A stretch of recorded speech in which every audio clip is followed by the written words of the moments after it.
Hit him with that flavor. Gold all in my skin, God all in my blood.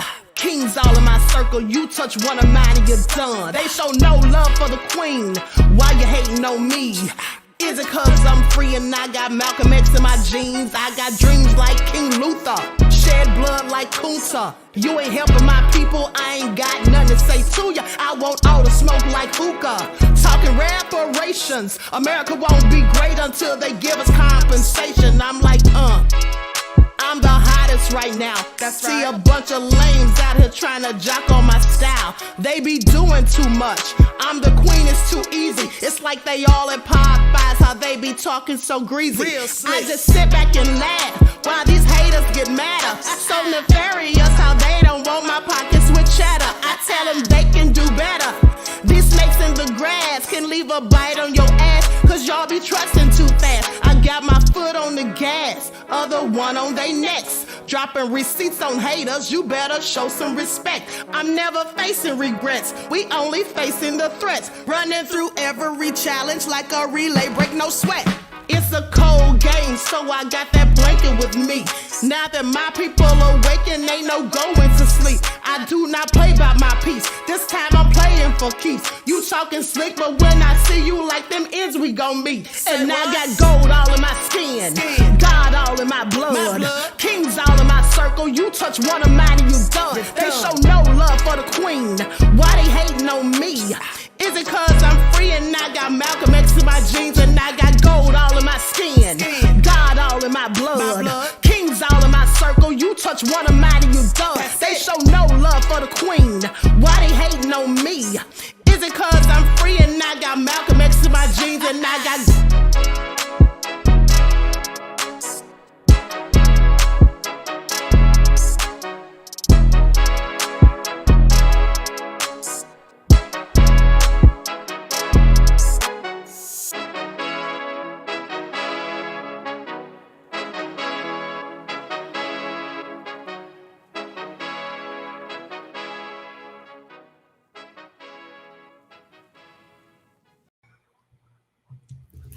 Hello, everyone. Thanks for tuning back in once again to the original Queen Ahmadiyyah Shakur show. Also, thanks to those of you tuned in on the Queen Ahmadiyyah Shakur TV show. I'm your host, Queen Ahmadiyyah Shakur, and this is your Sunday Vitamins.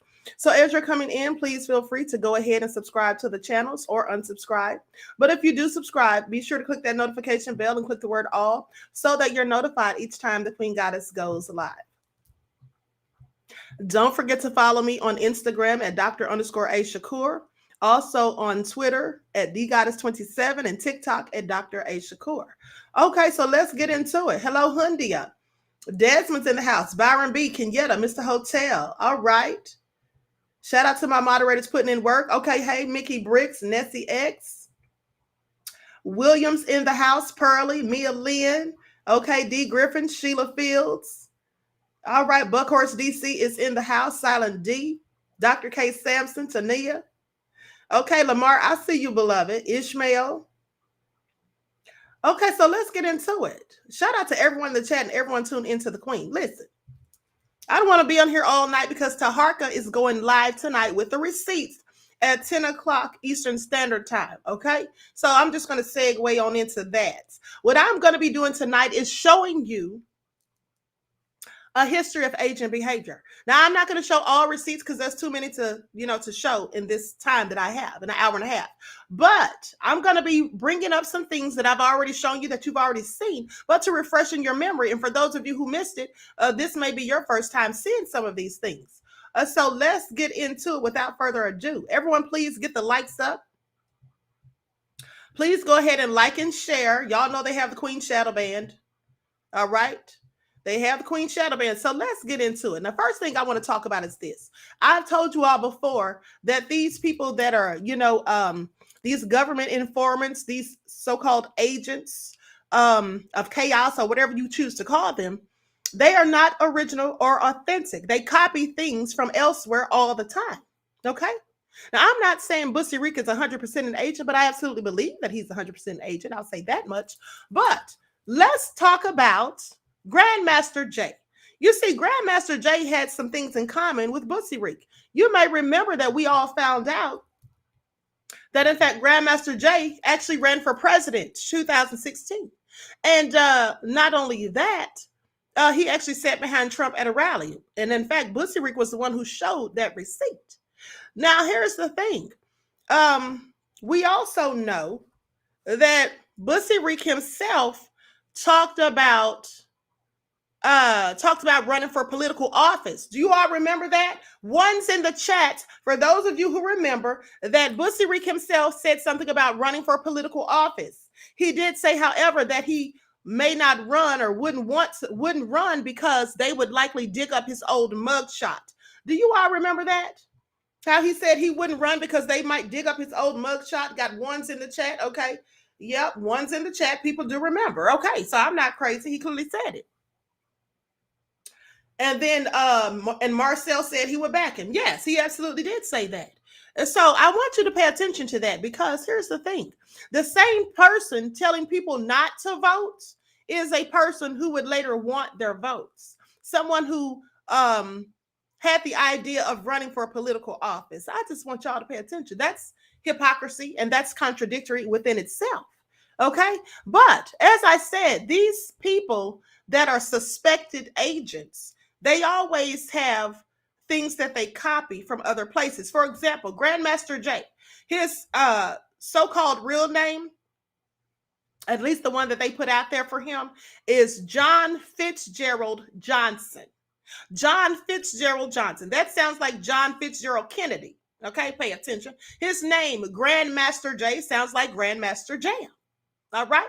I'm just saying they always copy things. And even the name of his so-called black militia, the Not Effing Around Coalition, which was initially called the Not Effing Around Crew. Do you all know that he actually copied that? Well, I have the receipts. He actually copied that. Grandmaster Jay did. I just want y'all to pay attention, because many of these so-called agents, or these suspected agents, shall I say, they do the same exact things. Hold on. Let me pull up this receipt so you all can hear this. I'm not going to show it on the screen because this is part of a movie, but I'm going to let you all hear this. Okay. Likes up, everyone. Please like and share. Here it is right here. Now I want you all to listen to this brief clip. This is from a movie starring Ben Affleck. It's about bank robbers, and it's called The Town. For any of you who saw that movie, you know that the FBI was pursuing them because they were robbing all these banks. But here's what the FBI agent said in one part of the movie. Okay, listen to this. I took a really cute photo at home one Likes time. up, everyone. Please like and share. Piece of the kitchen counter fumbled, but with the magic eraser, you can just make a little circle on that dent and it'll erase. My name is Sheena, and I have a Google Pixel. Here we go. Whoops, hold on. Hold on, I accidentally clicked off of it. Okay.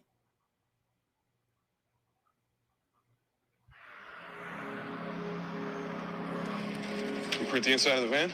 Bro, the inside of the van is a volcano. Just find something and make it look like something that looks like a print. We don't have enough for a conviction, fine. But I need to get them in a room. Right now, they are burning the money bands in some bullshit safe house. All their alibis were paid for a week in advance. We're not going to pull any DNA off of this or off the switch car. And that, as they say, is that. This is the not fucking around crew. So find me something that looks like a print so I can grab one of these assholes and shake their tree, because this not fucking around thing is about to go both ways. Okay, you all heard that. He said, this is the not effing around crew. That's where Grandmaster Jay got that. Okay, from the movie called The Town, about the bank robbers. All right, that's where he got that from.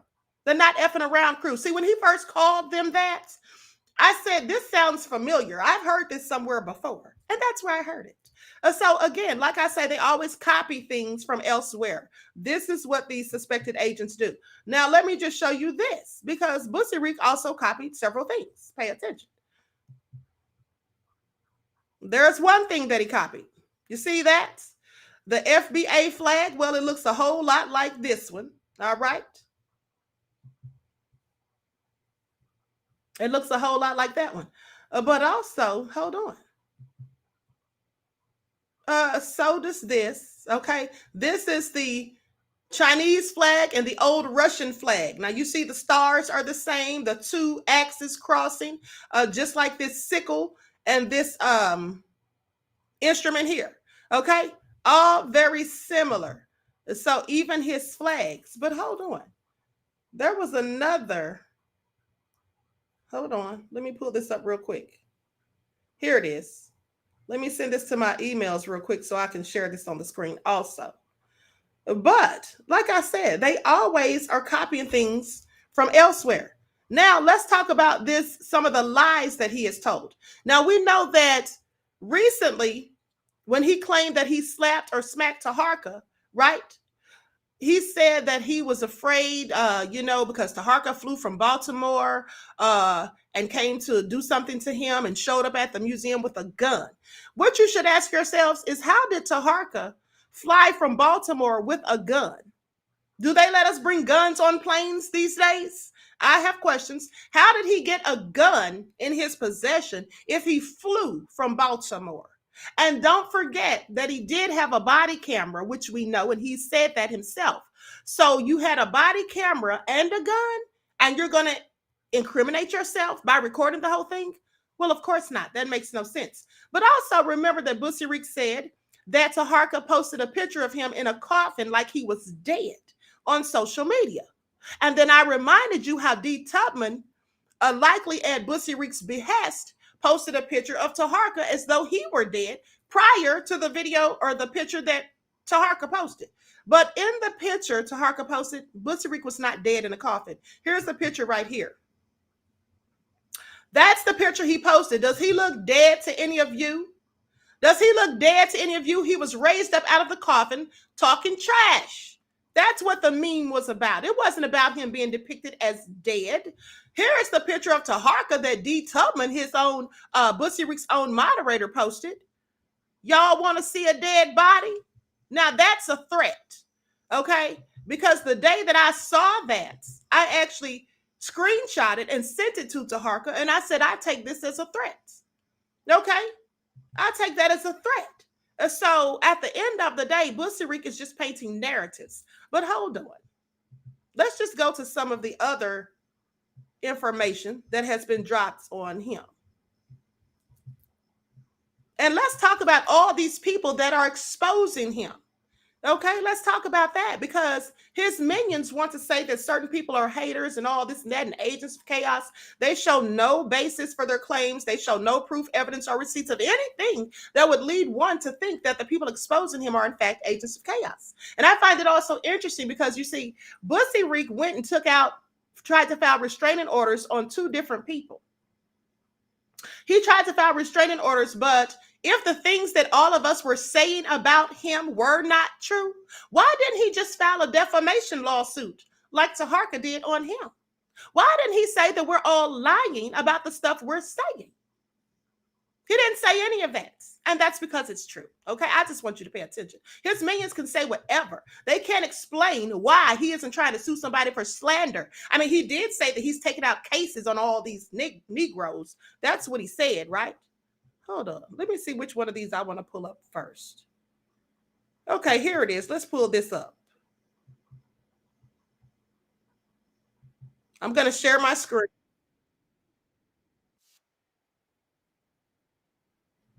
Let me see where I need to start this at. Here we go.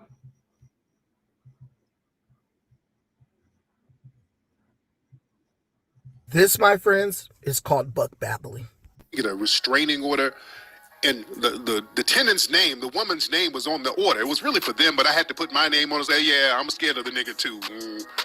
Yeah, but I don't want him around these women.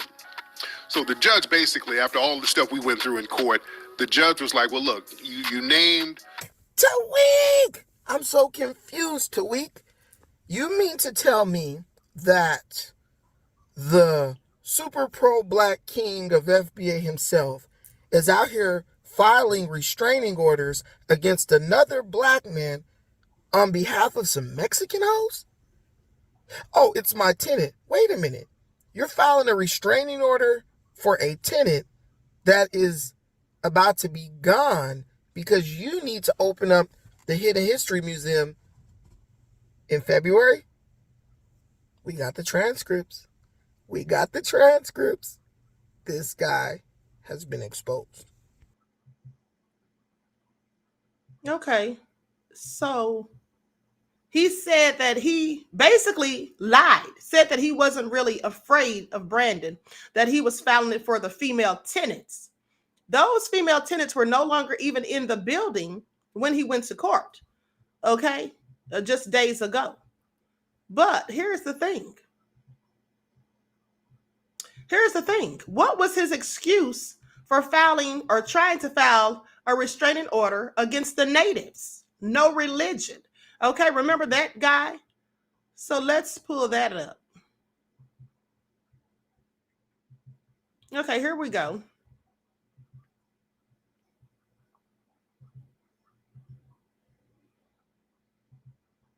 Political stuff. He's announcing this stuff on Twitter, so it's only logical that someone from the LA area would go there to investigate what's going on when this guy's basically calling black people to action due to this so-called vandalism of the building. Why wouldn't journalists from the area go to see what's going on with that situation? And exactly. I never knocked on the door. The people came out and was like, "Hi, can I help you?" They're real estate agents. Also, there are pictures of real estate listings on the window. So it would be totally normal for someone to walk up and look at those listings. They have them there for a reason.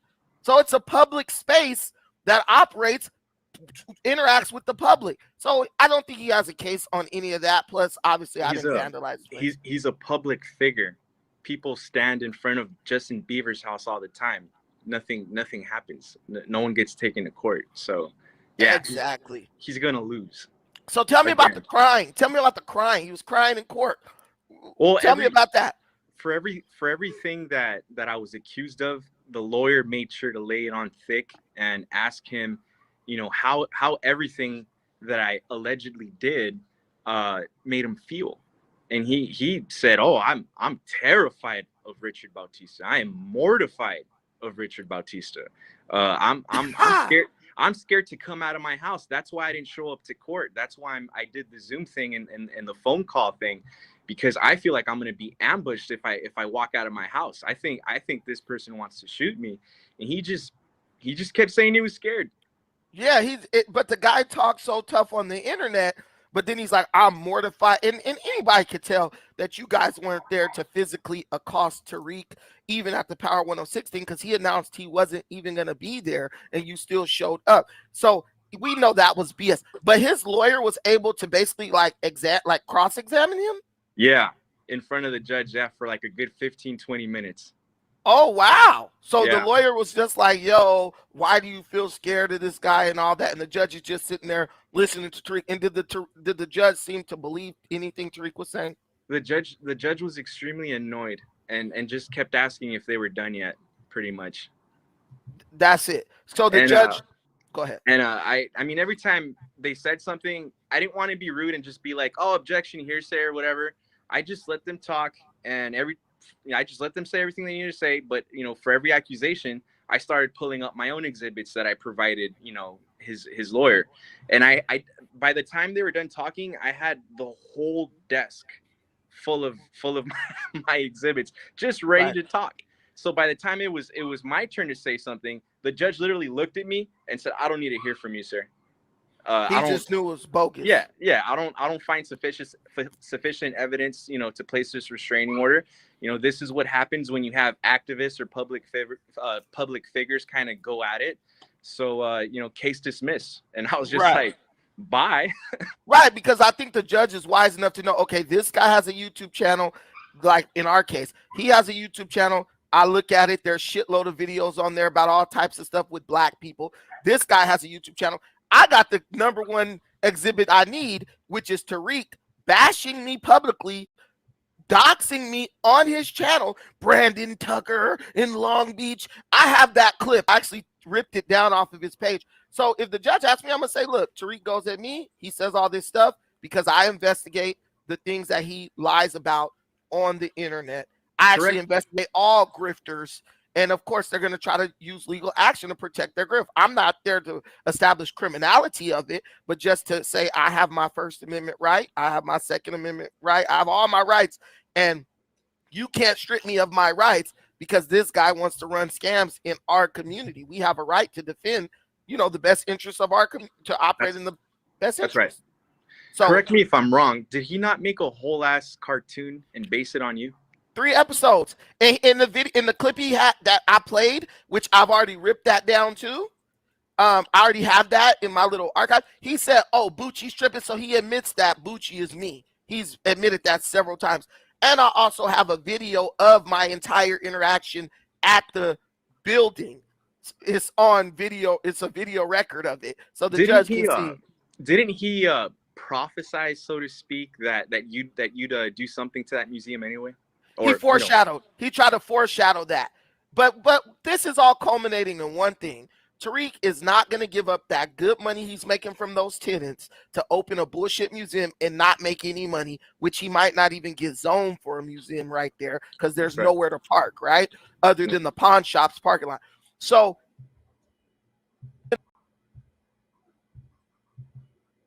this is rather entertaining. Ha ha ha ha. But that's hell no. I've never even seen Tariq. I saw Tariq 10 years ago, the last time I saw him, and I haven't interacted with him all. Why would I would never threaten this idiot. I don't have any intentions to do anything to him. And I admit that publicly all the time. Now, there you have Brandon saying that he never threatened Tariq, which he never did.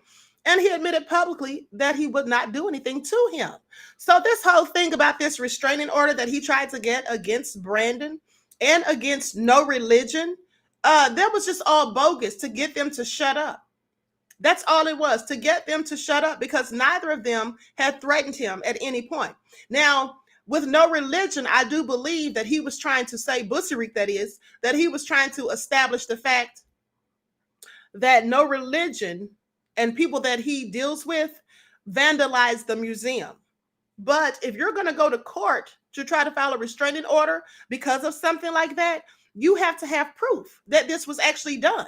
He did not show any camera footage. He did not file a police report. Okay, he didn't file anything with insurance because, and how do we know? Well, because if he filed something with insurance, he would have had to show proof that there was a police report. Okay, and so here's the fake vandalism. And this is what he said: the same anti-Black organization that posted hate crime signs near my home vandalized my museum building in Los Angeles this morning. First of all, how does he know what time they did it? Because if you remember, he was very specific. He said that this happened at 2 a.m. in the morning. Now, how would he know what time of morning this happened at? Most people are asleep at 2 a.m. in the morning. How did he know specifically with such detail that it was 2 a.m. in the morning when this happened? And also, as you can see from the photos, those were clearly sheets that had spray paint on them. How does that even equate anywhere close to a building being vandalized? But hold on, let me pull up this receipt also.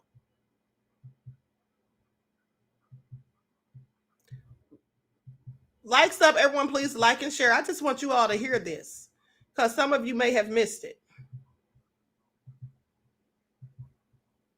Around him and all this stuff, right? Okay, there we go. Okay, so let's make it really big. So this is what this dude has done. These are the registered actions. This guy went into that courtroom and told them that he fears that I am going to do violence to him. He used his real name. That's it. Tariq changed his legal name to Tariq. But that dude said he's in fear of his life, that I'm gonna do violence to him, bro. And everybody on here knows I have never made a threat of doing anything to Tariq. I personally don't even care what Tariq's doing. But what I'm saying is, this is what I'm telling you guys, right? And what he's citing is, when I went to the the protest at Power 106, which we all know Tariq wasn't gonna be there because he was lying, saying he had COVID, so he couldn't pull up, right? They did this shit like 5 times, right? Now the dude said I'm gonna do, but here's the good thing. So when he filed it on 11/7, right? They literally denied that the next day. They literally denied that the next day, which means he wasn't able to produce proof that I actually was threatening him or doing anything. There's nothing on the internet that can show that I was actually threatening Tariq. I never threatened him.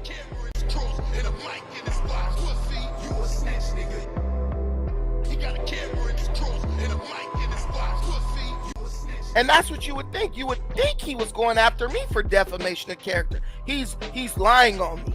He's lying on me, saying I did this, I did that. That's what me and the lawyer was saying. We were like, why isn't he going after me for defamation? Why isn't he going after me for what Cardi B went after Tasha K on?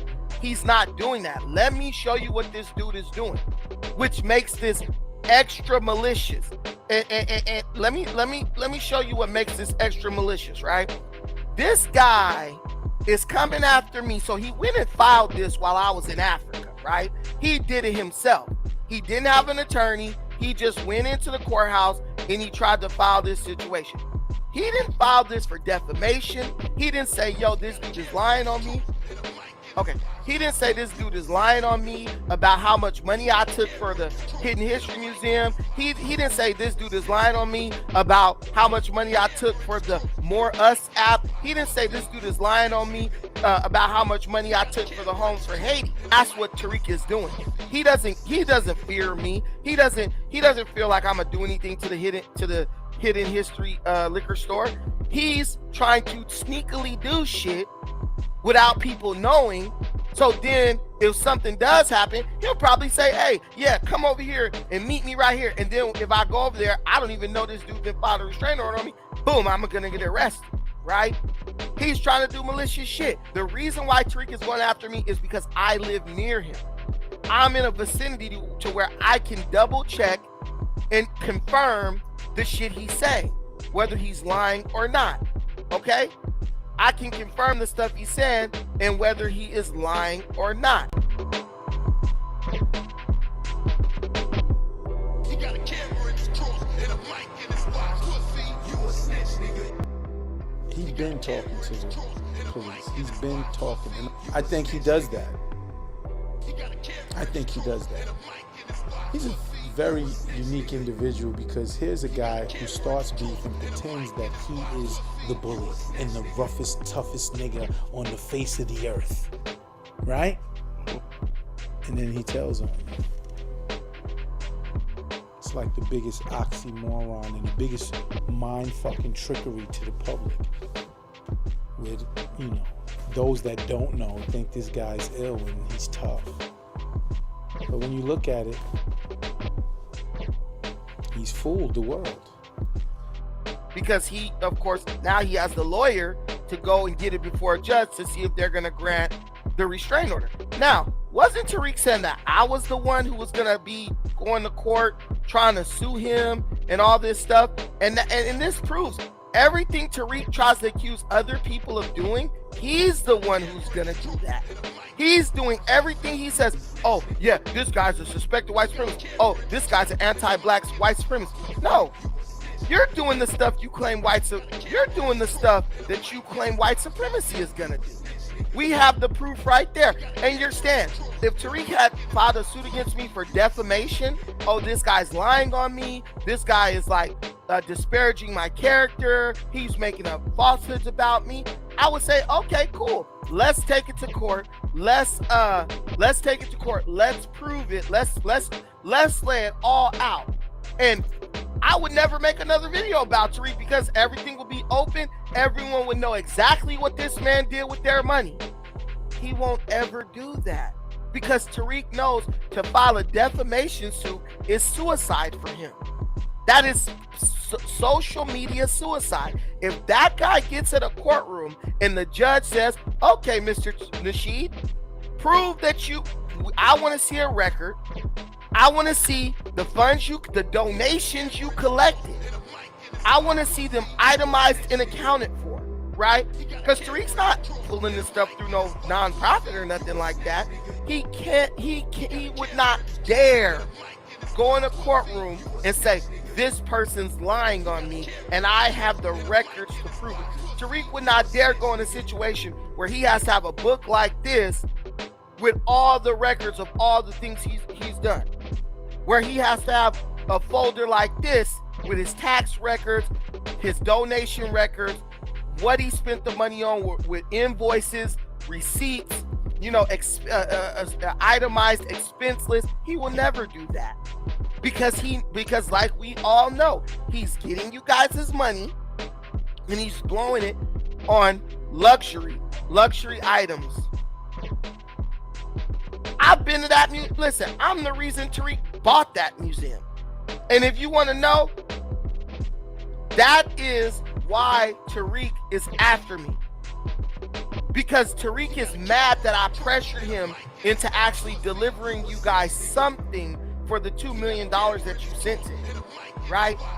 Tariq's running this lie, oh yeah, they sent me $1 million and I put $1 million on top of it. That's a lie. That's so he can try to, Tariq is lying saying he put $1 million on top of the $1 million y'all sent so he could low-key say, well, I put my money up too. He didn't. We saw the guy collected $1.8 million. I highly doubt that Tariq has $1 million to say, let me just throw out a museum. Come on, guys.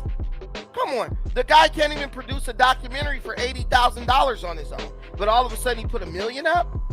Come on. Tariq gets the money from y'all and then he goes and pays his taxes and his bills that are piling up because he doesn't have a 9-to-5 job. And he relies on this shit to support it. Let's be realistic, guys. Let's be realistic. This is Tariq saying, I have a right to fuck over black people. And if you come at me for doing that, fuck you. I'm going to use the white man to come down on you legally so that I can shut you up so I can keep on doing what I'm doing.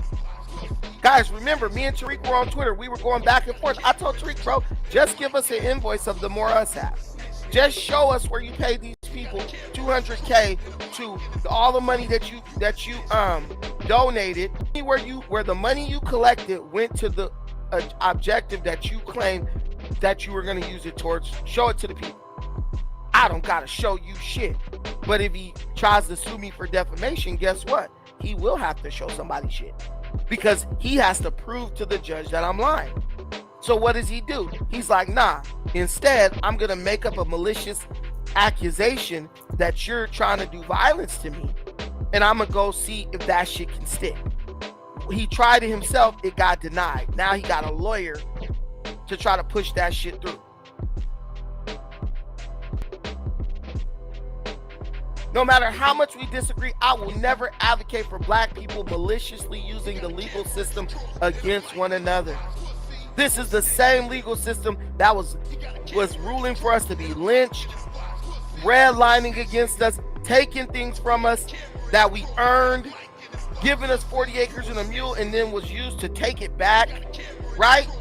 This is the same legal system that found George Zimmerman innocent for the death of Trayvon Martin, that found the officer who killed Eric Garner innocent, found the officer who killed the girl down in Kentucky innocent.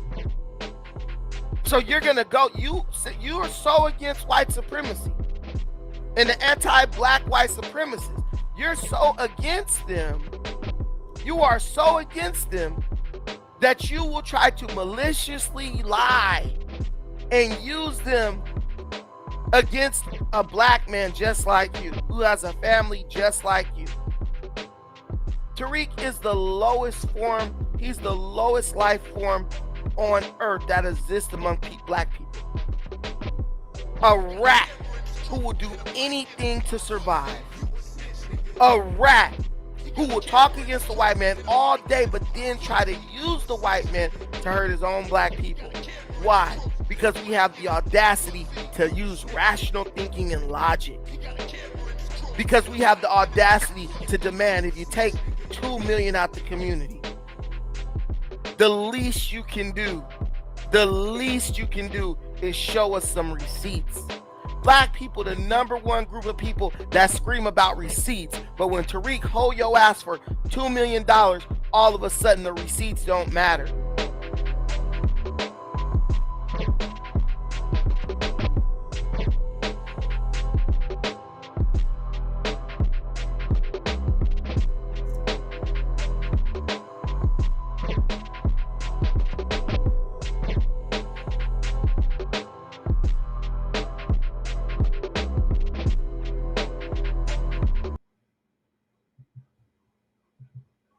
Okay, so you all heard that. Let me tell you something. At the end of the day, everything Brandon said is true. He's not going to sue anybody for defamation. He sat there and talked all that tough talk, talking about Taharka's not going to sue him. Oh, y'all really think he's going to sue me? He ain't going to sue me. Well, you're getting sued. The paperwork's already been filed, and we've already seen the paperwork. Those of us who follow Moorish World TV, we've already seen the documents. Okay? And for Sanchez, whoever Sanchez is, I don't even know who Sanchez is, but this is apparently a minion of Bussy Reeks, one of his apologists. They were talking about, he was saying that Taharka's an agent because he went to file a lawsuit and all this stuff. How can he say anything about Taharka filing a lawsuit when someone clearly slandered him, saying the most heinous thing you could likely say about a man, and calling him a sexual predator, a sexual offender, lying, okay? I would absolutely be filing a defamation, libel, and slander lawsuit as well. But here's the thing. Sanchez didn't say anything, didn't think it was anything wrong with Bussy Reek filing these or trying to file these restraining orders against not only Brandon, but No Religion. What about that? Where's the video footage of the vandalism at that museum? He was quick to get the footage of him trying to attack Taharka.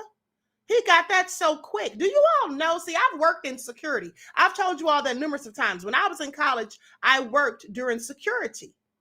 So I know all about the footage and how long it takes to find certain timestamps when you're going through hours and hours of footage.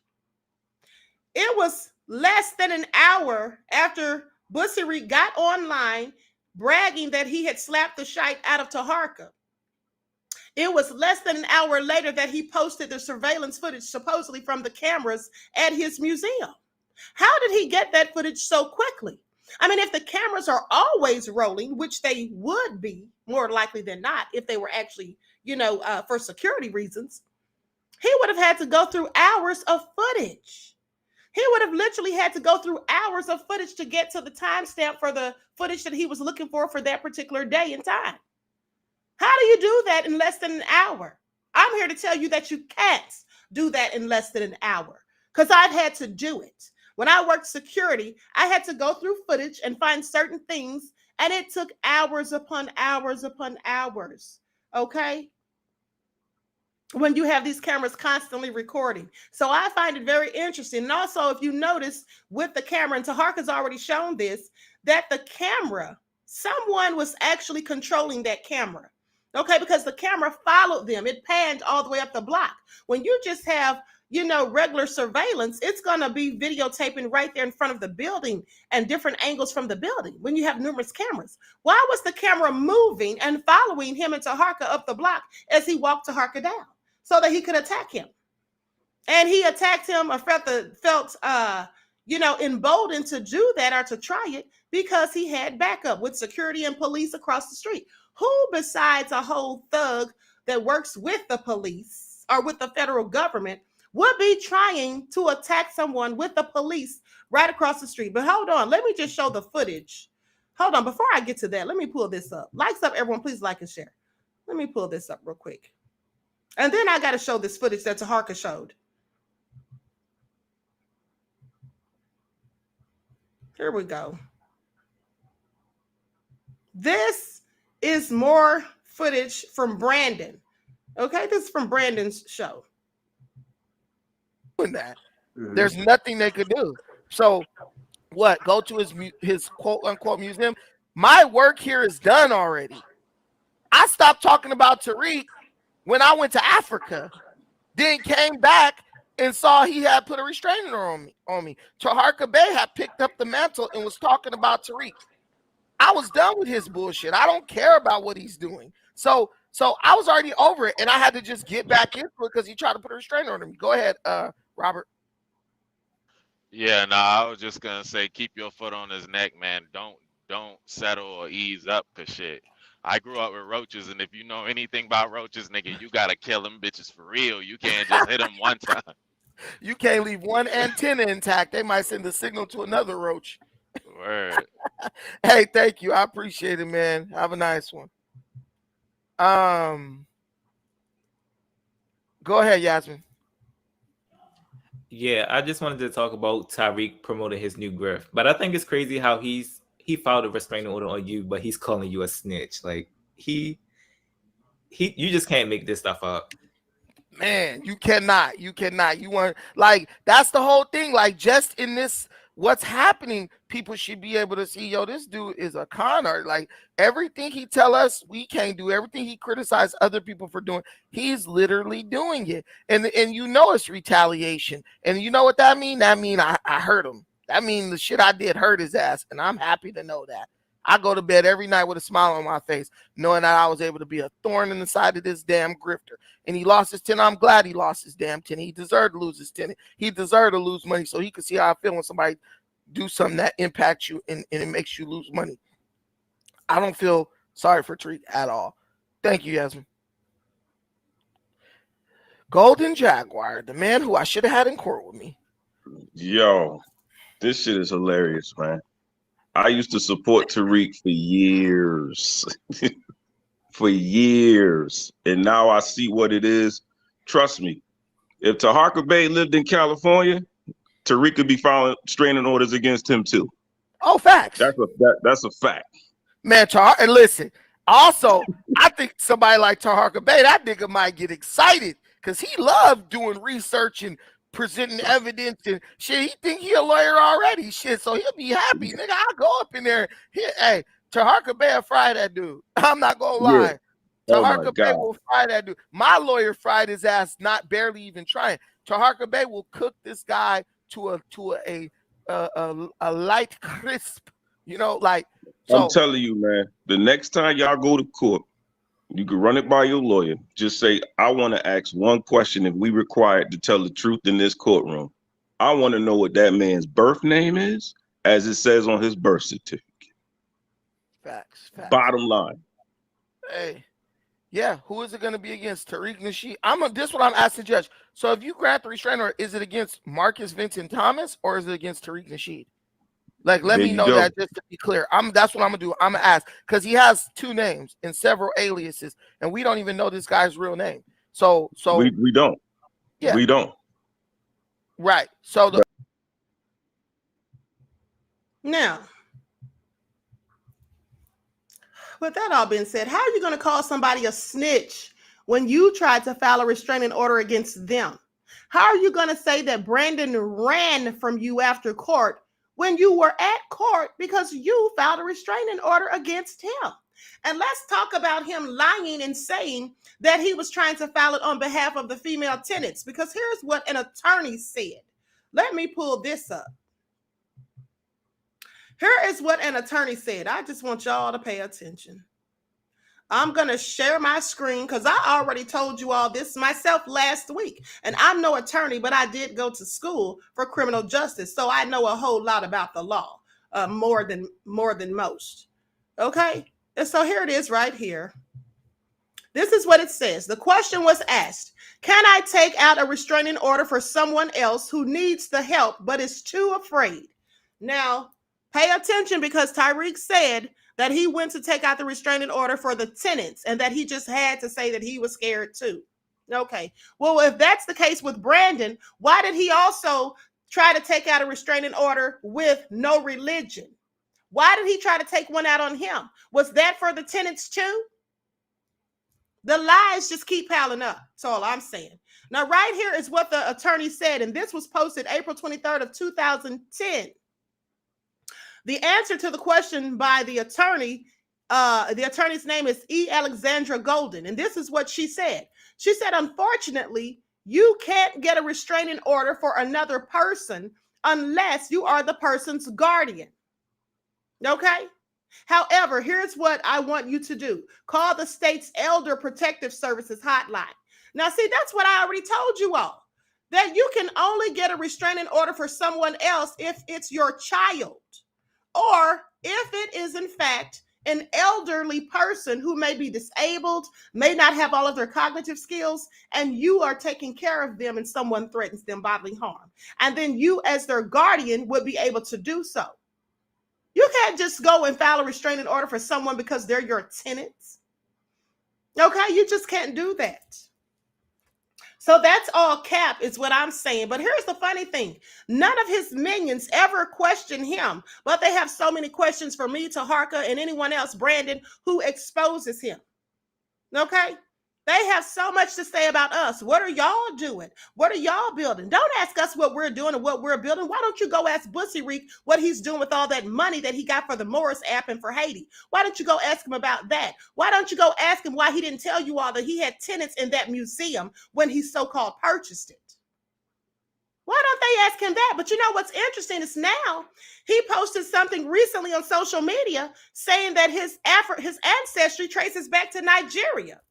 So now is he going to get back on the Pan-Africanism road? Is that what he's going to do? Now is he going to backpedal again and go back to being a Pan-Africanist? I have questions.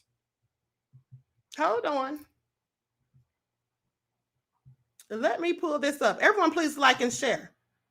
Now this is also where he copied that FBA flag from. And I've showed you all this before. I've shown you all this. Y'all see that? From the first Rainbow Coalition. Okay? Straight up swagger jacking and copying stuff. Just pay attention. The grift is serious. The people still want to believe the foolishness, but go right ahead to your detriment. Okay? Hold on.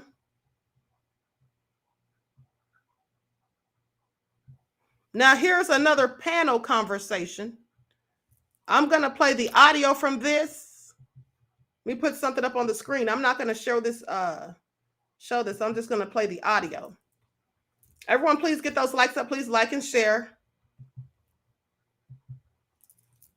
Okay, here we go. Let me get this queued.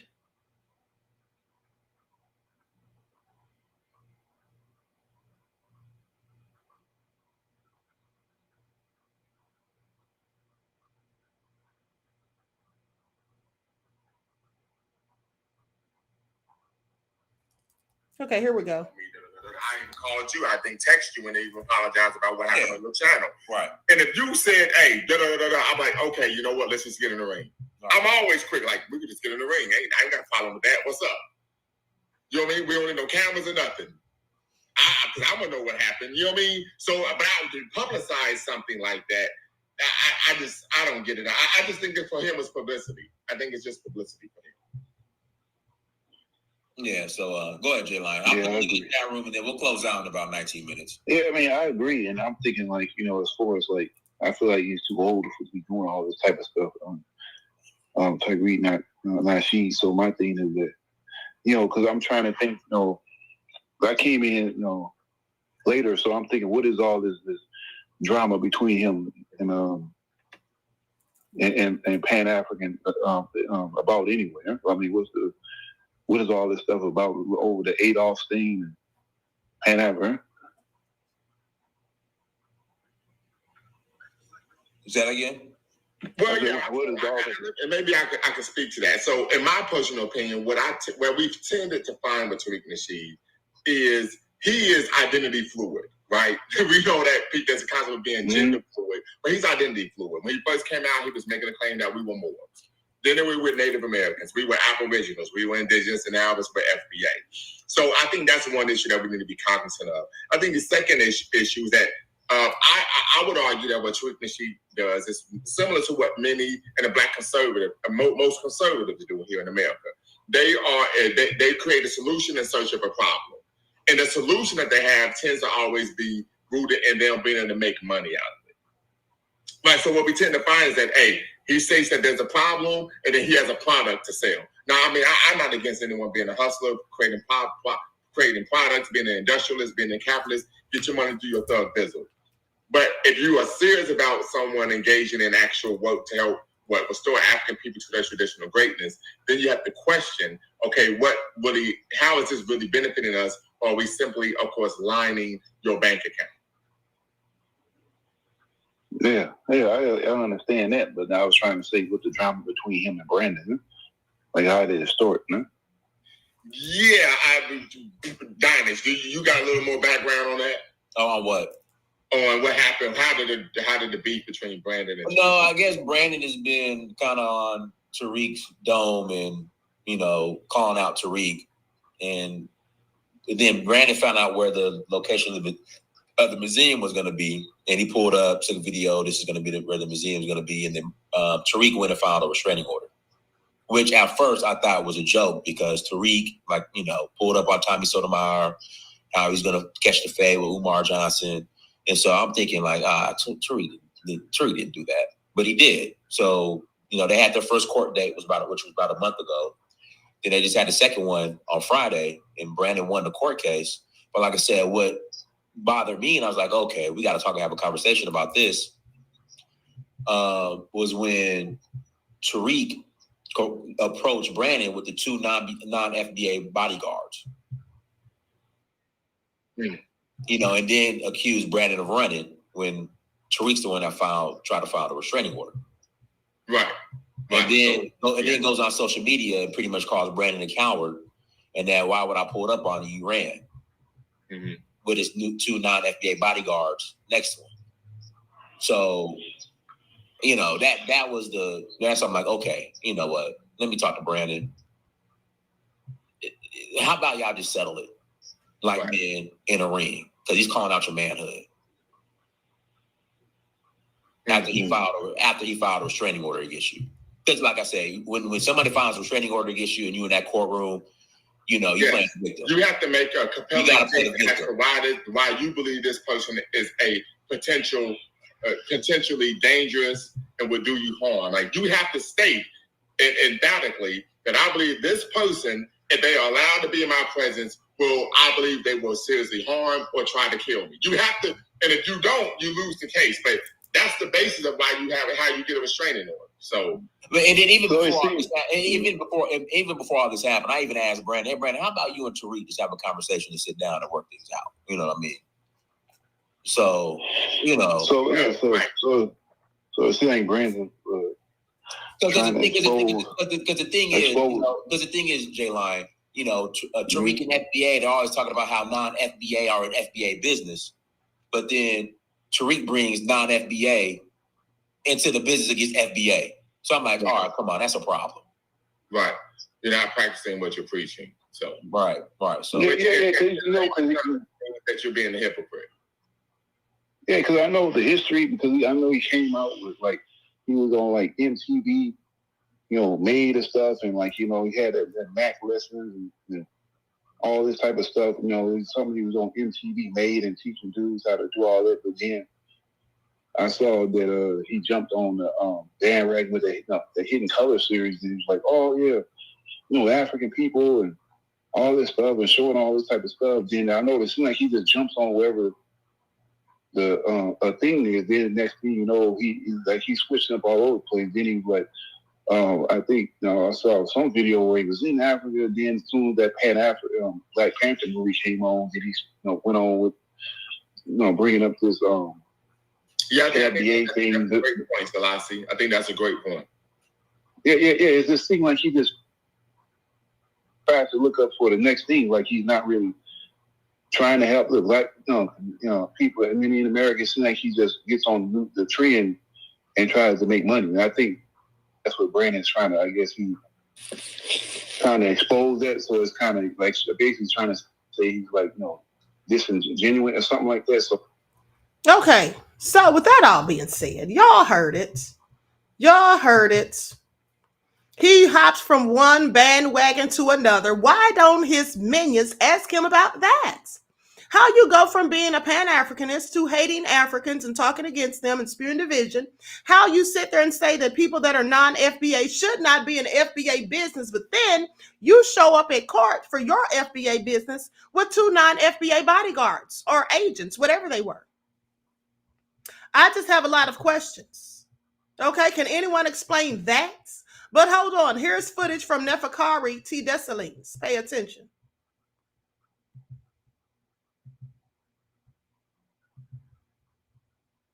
Today's going to be a quick video. We're going to be in and out. I just had to stop by and say and call it right now. I'm telling you right now, Tariq Nasheed is preparing his rebrand. I'm telling you, I'm calling it right now. I see the play. Apparently, Tariq Nasheed came to social media and he decided to share his results from Ancestry.com. And as you can see, take a look up on the screen. The majority of black Americans who can trace their roots back to North Carolina in the 1700s have ancestors from coastal West African countries along the Gulf of Guinea, including the Congo, Cameroon, Nigeria, Benin, Togo, Ghana, and the Ivory Coast. Now, no one is surprised. We already knew that. Tariq Nasheed, I guarantee he has a doppelganger walking around somewhere in West Africa. But the reason why I said that Tariq Nasheed is now preparing his rebrand, if you've been keeping up with Tariq for a while, then you know his brand flows in cycles, right? At first he came through, he was the pimp, the Mac, the dating coach, and then he became the amateur podcast radio host, and then he became the bootleg historian selling DVDs. And then he transitioned into the international Pan-Africanist, documenting and filming his travels all over the continent. And then he went on to make the 1804 movie. And then after that, he made the switch into his current incarnation, the xenophobic, patriotic American nationalist. And if you ask me my opinion, I think the most disastrous cycle that he's gone through is this latest one. This latest American nationalist, xenophobic, pro-America, anti-black immigrant image that he's been promoting all throughout social media. I even mentioned in the video that I dropped last week, I said that Tariq Nasheed way back in the day, he never had to leave the house with security guards. He never had to walk around with security guards. But lately, due to the fact that he's been making so many enemies and antagonizing so many different groups of people all over the world, truthfully, now Tariq Nasheed has put himself in a position where he can't even step outside his own house unless he got paid security guarding his person. Now Tariq Nasheed went from the street dude, the pimp, the Mac from way back in the day. Now he's running to court filing restraining orders on various content creators because he's scared to leave the house. He's watching his back. And last week on YouTube, there was a bit of a dust up between Tariq and Pan-Africanism Strikes Back. Shout out to Brandon. I covered that on my channel. And many people pointed out the fact that Tariq Nasheed's bodyguards weren't even black. And if you ask me, there was a reason for that. Because like I said, we all know Tariq Nasheed has been pushing so many false narratives, pushing xenophobia all throughout social media that he does not know who is friend or foe, who is an ally, who is an enemy. He might hire a black man as security, not knowing he's a black immigrant, or maybe the children of black immigrants, and then next thing you know, they set Tariq up. Tariq is paranoid and looking over his shoulder. That's why he's running down to the courthouse filing restraining orders. And if you ask me, it was intelligent of Tariq to hire non-black bodyguards because he doesn't know who is who. He doesn't know who's coming with positive energy and good intentions or who is coming with negativity and hatred in their heart. So now, in my opinion, the reason why he dropped this Ancestry.com test is because he's trying to ease up out that space, right? He's trying to get up out that corner. I think he's realizing that this current brand cycle is causing too many enemies, it's causing too much trouble, it's losing too much money, it's keeping him locked out of too many markets. And now, after 2 years, after 3-4 years of constantly hammering down, talking all types of xenophobic nonsense, resurrecting racist 19th century European rhetoric, and spreading false propaganda about black immigrant populations, just to now turn around and say that he can trace his ancestry back to Nigeria. He been going crazy on the Nigerians. He been going crazy on the Jamaicans too. And guess what? He traced his ancestry back to Ghana, just like the Jamaicans. Y'all remember when the Woman King movie came out and Tariq Nasheed hopped on social media and told y'all to boycott the Woman King? And now, look at that. He can trace his ancestry back to Benin, the ancestral homeland of the Dahomey Kingdom. A whole bunch of us can trace our ancestry back to that region in Benin, Togo. That's why. So now it's so amazing that he has recently posted that his ancestry goes back to Ghana and Nigeria. What do you all make of that after he sowed all this division? You see, he is realizing that now that his grift is being exposed and people suspect him of being an agent, he knows that's not going to work. So now he's probably going to try to backtrack, just like they're saying. He's now probably going to start speaking in favor of Africans. I just want y'all to pay attention now that he's claiming that his ancestry tracked back to that. Isn't that something? Mr. Hotel said it makes perfect sense. Of course it does. Because he's being defeated. He's taking one L after another. He initially said that Brandon would file charges against him. But then he went and tried to file the restraining order against Brandon. Make that make sense. But he's supposed to be such a tough guy. He also tried to get one against no religion. So anyway, like I said, but let's talk about the Fed on the roof. Okay, I'm about to pull up that footage. The Fed on the roof. Here we go from Taharka's Live.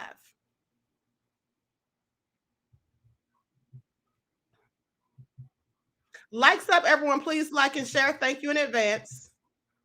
My sister is turning 16. She's getting her license soon. So I'm on my laptop browsing. Now, we're going all the way with this. And I'm going to tell you, it's expensive It costs a little bit of money, but we going all. Let me scroll back. Girl, I'm getting out of there. And you can take it how you want to. Now,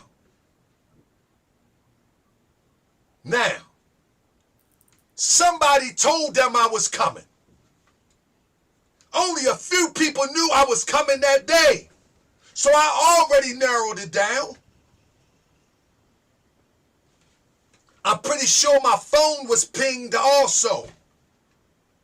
I'm pretty sure my phone was pinged. Now, before we go any further, this is the one that sinks the boat for all of you FBAs that think it's the real deal. For all of you FBAs that think it's the real deal. This is me in my video. Like, this is it. I'm gonna walk out into the street, show y'all the level of it. I don't even care. Look over my left shoulder. Look over my left shoulder. What do you see on the roof? What do you see on the roof? Somebody type it in. What do you see on the roof? I sound crazy? The hell you mean I sound crazy? What do you see on the roof? Y'all see the man on the roof? Do y'all see the man on the roof over to Harker's left shoulder? Pay attention. Pay attention. Just like I told y'all, it was a whole setup, a honey trap, okay? Look at this. Look at him. What do you see on the roof? There was no commotion out there. At this point, Tariq haven't even been out there. There was no commotion out there. Tariq hadn't even pulled up yet.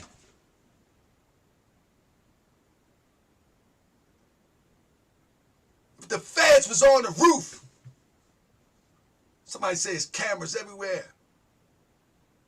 It was feds on the roof. You're talking about you see a camera. It was feds on the roof at 9 in the morning.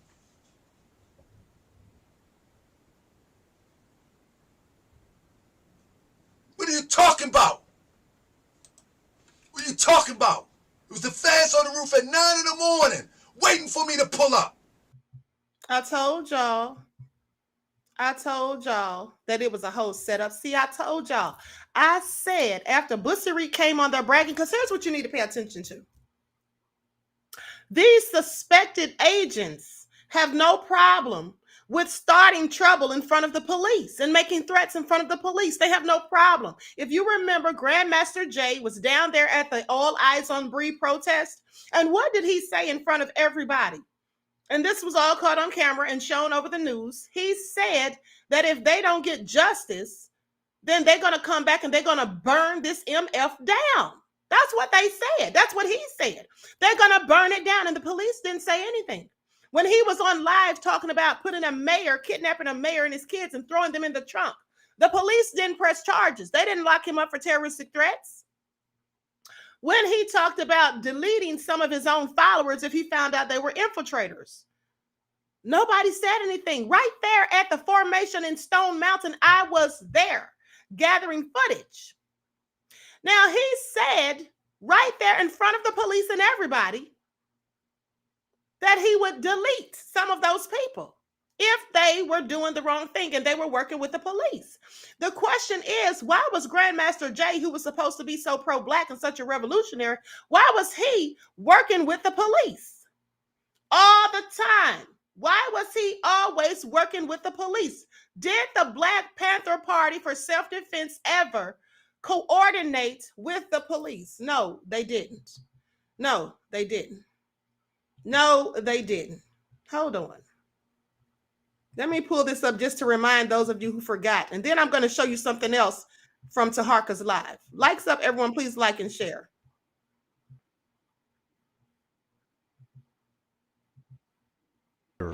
They are known as the NFAC, an armed all-black militia. You might have seen at protests in Georgia, Kentucky, and Washington, D.C. Their stated goal, to defend the black community by any means. Fast forward. Right here at home. This is the NFAC, an all-black militia with a mission to defend the black community by any means necessary. So this is training for one of the new chapters. Yes. Appearing by the hundreds at protests. Now, this is what I want you all to pay attention to. I want you all to pay attention to the fact that they were at a private training place. This is somewhere where they privately trained. People did not know where this location was, unless you were a member who went there to train. They allowed this Caucasian news reporter to know where that location was and to, in fact, come there and watch and record them training. Now, could you imagine the Black Panther Party for self-defense doing something like that? Could you imagine? That's like the work of an agent who's been told to do so by his handlers. I just want y'all to pay attention, but let me continue. From Stone Mountain, Georgia to Louisville, Kentucky, demanding justice for police killings and countering what they believe is the threat of right-wing militias. It's a movement started in 2017 by this man, former musician and Army veteran John Grandmaster J. Johnson. Is the movement growing? By leaps and bounds. We met with him outside of Cincinnati, where he says another new chapter is now in the works. Hold on, I want you all to pay attention to something else. These so-called suspected agents always want media coverage. They always want media coverage. You would never see Huey P. Newton and the Black Panther Party for self-defense all up in the faces of the cameras, all over there doing interviews about what they were doing and why they were doing it. Okay, I just want y'all to pay attention, because who else is always getting media coverage? Bussy Reek was on Conan O'Brien. He was on Tucker Carlson. Okay, he had that sad, pathetic attempt at a debate with Jared Taylor. Okay, make it all make sense. Hold on, let me continue. The NFAC stands for the Not Effing Around Coalition. What's behind the name? The NFAC was born out of the last 4 years under the Trump administration. The deterioration of racial relations in this country. It means that you're preparing yourselves to defend yourselves. While the group's style echoes the Black Panther Party of the 1960s, their goals are distinct, focusing on defense with the ultimate goal of a black ethno-state. What makes us so different is that our goal is our own government, our own country, a place where we can determine our own future. Is violence an option to reach your goals? The United States was built on violence being an option. Violence should be the last option. Extremism experts say the group is distinct from far-right militias. They have not risen to the level of concern of, say, the 3%ers, the Oath Keepers. They have not engaged in violence. In fact, in most of their demonstrations, they have, in fact, coordinated their activities with police. When you talk about January 6th. Okay, that's what I wanted you all to hear. What did he say? He said they have, in fact, coordinated most of their formations or whatever with the police. With the police. Now, y'all think that's not agent behavior? Why would they be coordinating anything with the police? Make that make sense is all I'm saying. Okay? Make that make sense. And then doing all this media coverage, showing your hidden spots where you train and teach your people how to shoot guns and all of that. Who does that? Why would you be telling them everything that you're doing? That makes no sense. Why would you be making threats online? What kind of person comes online and admits to a crime like Bussy Reek did? You would have to be a complete fool, or you would have to be a paid informant, i.e. an agent, or the police yourself. Why would you come online boldly admitting to a crime? I just left an if out of Tahaka Bay. That's a whole assault. What if Taharka had filed criminal charges against him for that? Which I would have. I absolutely would have. I absolutely would have, had that been me. Okay, you already admitted to the crime, and then I would have sued him civilly. But that's just me. That's just me. But he comes on there in a whole clout chase and so eager to make himself look like he's Billy Badass. He comes on live and admits to a crime. And y'all don't think that's agent behavior? Y'all don't think that's suspicious? Filing restraining orders and then bragging saying you're going to have charges and cases on all these ninjas. That's not agent behavior. And I want y'all to pay attention to something else too. Now I'm going to show the close-up because I showed you all where the Fed was clearly on that roof. But I'm about to show you a close-up for anybody that had doubts.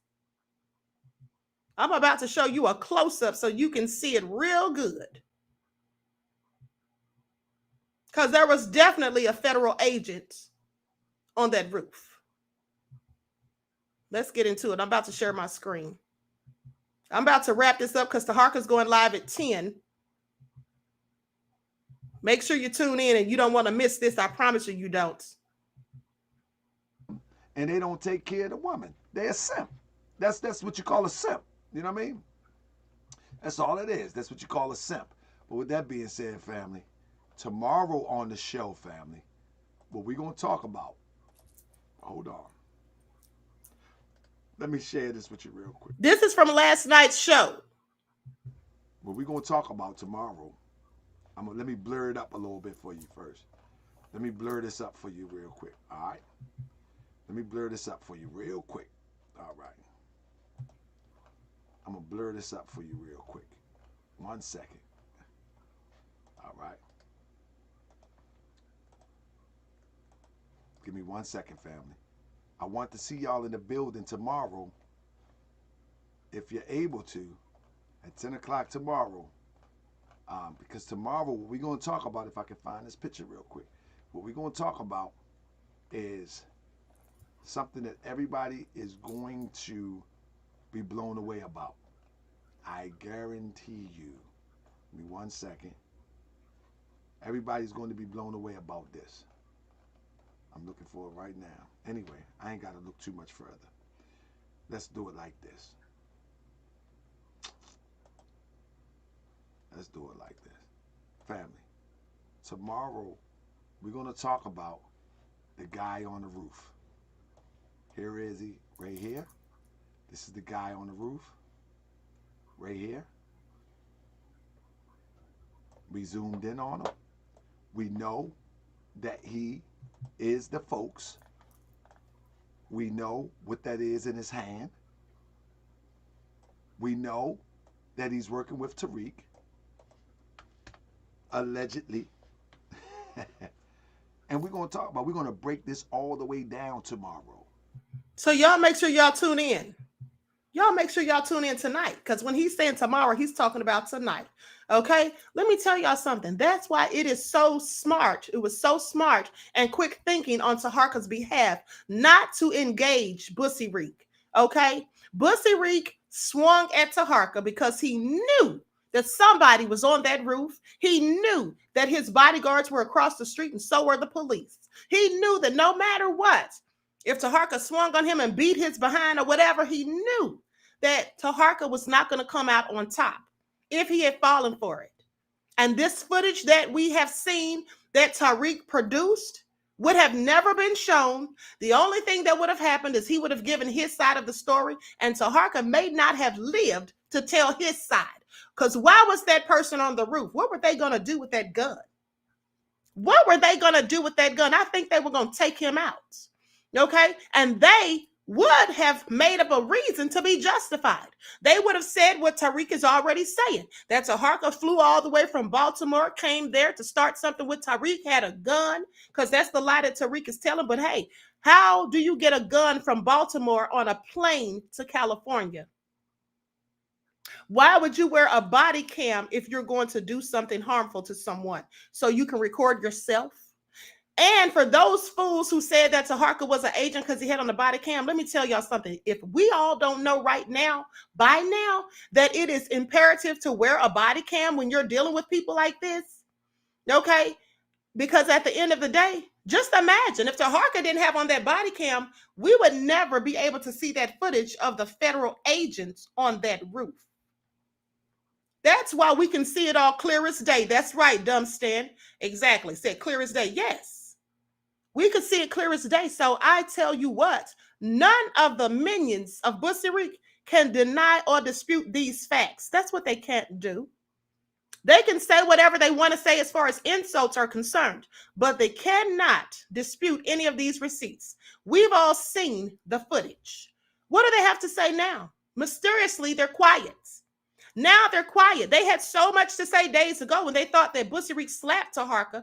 They had so much to say, calling Taharka a coward and all of that. But who's really the coward? Well, the coward is the person who goes and takes out or tries to file restraining orders against grown men when he is a grown man. The coward is the one who has to walk around with security, afraid to walk around by yourself, and you 6'5". Here's another thing I want you all to pay attention to. Tariq has said himself, Bussy Reek has said himself that he had drug charges or something like that. He also said that he wouldn't run for politics, though he wanted to, because they might pull up his criminal record or his mugshot.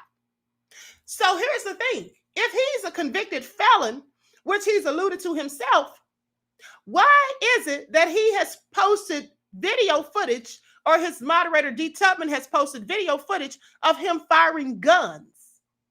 How do you fire guns and post pictures and videos of you doing this if you're a so-called suspected convicted felon? I don't know if he's a convicted felon, but I suspect that he is, because he said something about drug charges and about having a mugshot. And I don't think he would be concerned about a mugshot of misdemeanor charges being pulled up if he was running for politics, because there's people in politics that have misdemeanor charges and they're still in politics. So it would be likely because there was something felonious on that record.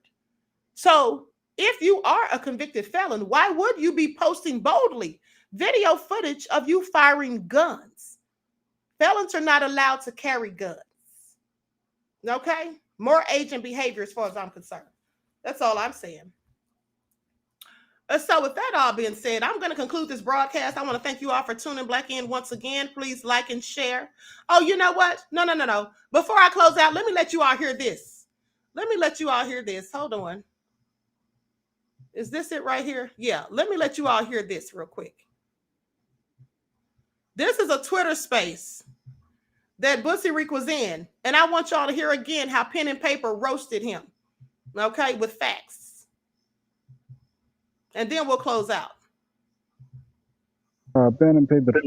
Pen and Paper. Let's hop on with Pen and Paper. What's up, Pen and Paper? Oh, Pen and Paper's been trolling a lot. What's up, Pen and Paper? Let's hear. Yeah, I don't waste my time with people who steal from the Black community. I just want to know why the room is catering to this guy when he has stolen money from Black people, and I also want to know why he is derailing a reparations march, all because he couldn't turn in a permit the right way. So one, I don't know no grown-ass man who still uses a Yahoo email account as a business account, and I definitely don't know a grown-ass adult male who would use KFlex number 4 for life. Like, that's some MySpace shit. You know what I'm saying? So that's already like, he's already like debunked his own self. Like, I don't even know why anyone's taking him seriously. And number two, right? So we know he's a demagogue, right? We know he co-ops already existing movements and leeches onto them. And then he'll sit there and tell y'all, and y'all are asking him, how are y'all going to get reparations when he himself is not a reparations expert? Y'all, and then he's trolling y'all and telling y'all not to troll him back. So if he can dish it out, y'all can give it right back to him. Y'all do not have to baby this guy. He is no one. This is why we need to have a standard in the Black community, period. When anyone comes into the Black community and grifts, you get rid of that motherfucker. You shut him out and you choke him out. There's no way he should be given like any kind of mic or any way to explain or any way to rebrand so he can get more followers, because that's the only reason why he's here. He's here so he can get content for his YouTube and so he can convince his people that he's still the same person who can drag Africans. Don't give him that chance. And everyone's questioning him now. Everyone's like, man, if he's this guy who should know how to handle business, how come he can't send an email? All you got to do is hit reply. He couldn't even do that right. And not only that, if you look at the dates of the email, they're literally a month apart. If he really wanted to do this rally like he said he did, he would have followed proper protocol and get that shit done. The sad part is, right, is he kept saying how he had other people working for him. You mean all y'all motherfuckers can send an email correctly to get a rally done? And then not only that, once a brother who had good intentions to get it done gets it done, instead of having his people be like, all right, y'all, my dumb ass don't know how to spell, so I fucked up. I also don't know how to get a good email. I decided to use my MySpace email, so they didn't take me seriously, right? I also don't know how to write an email, because if you look at the format of the email, I am Tariq Nasheed is not how anyone with any common sense writes an email. But we'll let that slide, right? Because not everyone is on that level. But like he demonstrates every day, right? So the Bad thing thing. is once that happens, right, he should have told Rashad, you know, brother, you did what I couldn't. I got you. We're going to go ahead and follow your lead. No, instead, he so sees the doubt, right? He starts talking about, well, you know, family, the FBI's is why I couldn't send an email. And it's like, no, it wasn't. It was because your dumbass didn't know how to send it correctly. And if you would have done it in a timely manner, you would have gotten permit like he demonstrated. Because what ended up happening is he posted these emails, right? And when people pointed out, like, bro, you didn't even send it to the right place, he deleted them. He deleted them. So if you look at his post now, he deleted them because he knew he fucked up. And instead of getting on mic and be, you know, someone of integrity and be like, you know what, y'all, I'm dyslexic. I fucked up. No, instead he's like, he's downing another Black American. So when he tells y'all like, oh, these Africans for us, look at his behavior. Who has been the number one obstructionist to reparations? There is no point in time, if you look at the history of reparations, which started off as a Pan-African movement, and if y'all know who Queen Mother Moore is, y'all will understand how we got here today. There is no point in time in which we tied immigration to reparations. It never happened. It wasn't until these grifters came along, sponsored by the far right, who then co-opted the movement. Why? To sow division in the Black community. Why? So that he can get people who used to be on the fence about reparations. Now you have people not even wanting reparations anymore. You got people questioning reparations. You got people fighting about reparations. You got people scheduling fights on the fucking streets in LA instead of scheduling time to meet up and strategize about. Okay, I think we've heard enough. Now, y'all don't find any of this suspicious. And here's the thing. Let me say this in closing. For the fools who sat up there and said, oh, these people are agents of chaos, you know, I find it very interesting. I've shown you a myriad of receipts from a myriad of different people. And I did this a few weeks ago also. There's numerous of people going against him. There's numerous of people dropping receipts and exposing him. There's numerous of people saying that he's divisive and that saying that they think he's an agent. There's numerous of people doing this. So do you think that all of these people are haters? Do you think that all of these people are agents of chaos? Do you have any proof that any of these people have done anything that makes them seem like an agent, has made any agent-like moves? You've heard the numerous inconsistencies in what Bussy Rick has said. You've heard the numerous of lies that he has told. He admitted that he went to court. This is out of his own mouth. He admitted that he went to court and he said, oh, I just had to act like I was afraid of him too. So you really weren't afraid of Brandon? He said he filed it on behalf of, was trying to file it on behalf of his tenants who were not even there. If the tenant was afraid of Brandon, why did the tenant give Brandon her business card? Why didn't the tenant go and file it herself? No grown person in their right frame of mind that's in control of themselves needs anyone else to go and file a restraining order on them. That's ridiculous. And how do you just so go to file a restraining order when you don't have any police reports? You see how it works is normally the person has harassed you, stalked you, threatened you, harmed you in some way physically or whatever, and then you go file police reports, and then you take those police reports into court and you show that they've been violent against you, that they've done things against you to harm you, and that's why you want a restraining order. You don't just walk into court asking for a restraining order when you don't have not a single police report, not a single video footage, evidence, or proof, or any type of receipt that the person has in fact threatened you or done harm to you. That's what you don't do. You know who does that? Well, I'm so glad you asked. Suspected agents do that. People who want to shut people up from exposing them. You may remember that Vicki Dillard Crow sent a cease and desist to me and Michi and Angel Love because we were exposing her, mainly me. I was exposing her with so many detrimental receipts. Okay, not just talk, but with actual receipts that could not be refuted. And she knew this, and she wanted me to stop.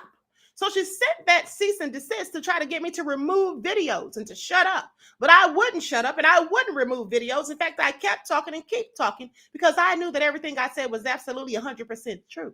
I told no lies. But when you have told lies, you're not going to go file a defamation lawsuit because you know that when you get into court, you see in a civil case, you don't have to prove things beyond a shadow of a doubt. That's criminal court. But in a civil case, you only have to prove it beyond a preponderance of the evidence. So with that all being said, Busseric doesn't want to have to go to court and prove anything beyond a preponderance of the evidence, because he'd have to actually show that he was not a so-called agent if people were accusing him of that. He would have to show exactly what he did with that money that he collected for Haiti and the money that he collected for the Morris app.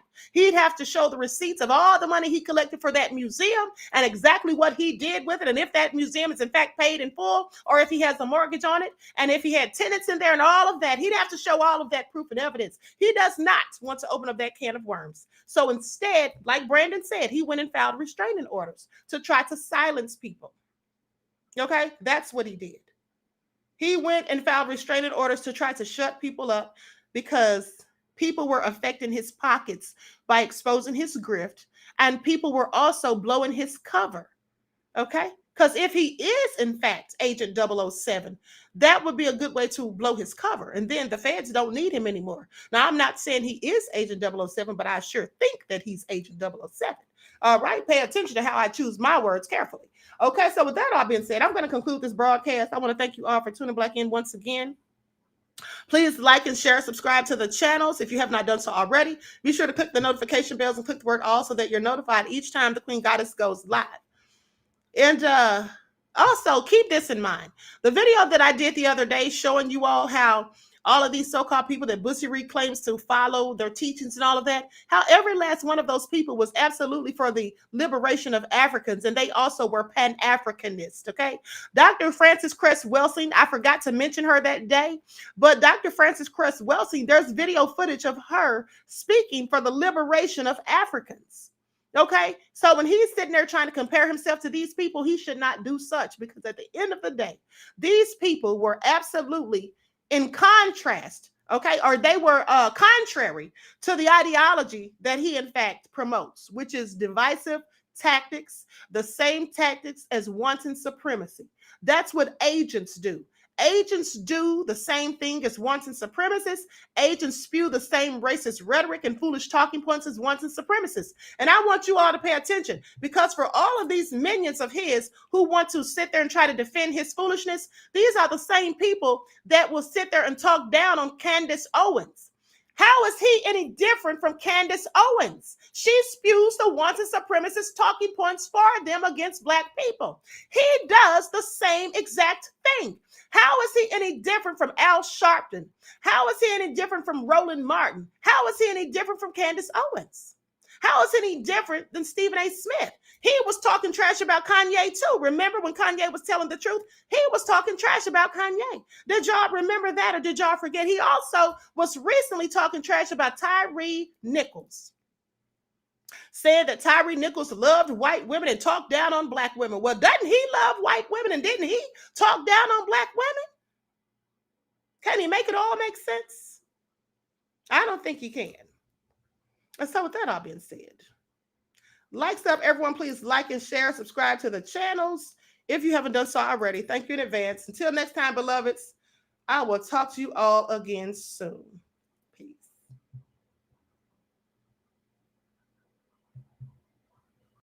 In order for you and me to devise some kind of method or strategy to offset some of the events or a repetition of the events that have taken place here in Los Angeles recently, we have to go to the root. We have to go to the cause.